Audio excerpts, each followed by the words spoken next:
ఎన్నికలు అయిపోయిన తర్వాత ఇవాళ చంద్రబాబు నాయుడు గారు ఏం చేస్తా ఉన్నారు అన్నది చంద్రబాబు నాయుడు గారికి గుర్తుకు తేవడం కోసం ఈ మీటింగ్ ఖచ్చితంగా పెట్టవలసి వస్తా ఉంది.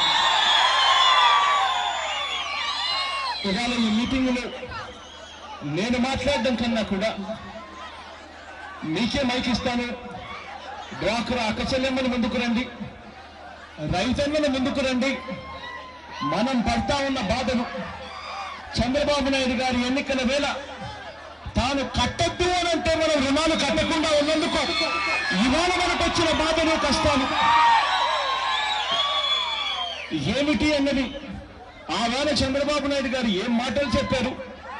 ఇవాళ ఎన్నికలైపోయిన తర్వాత, ప్రజలతో పనైపోయిన తర్వాత, రైతన్నలతో, డ్వాక్రా అక్క చెల్లెమ్మలతో, చదువుకున్న పిల్లలతో పనైపోయిన తర్వాత ఇవాళ చంద్రబాబు నాయుడు గారు చేస్తా ఉన్నది ఏమిటని మీ నోట్లో నుంచి వచ్చే మాటలు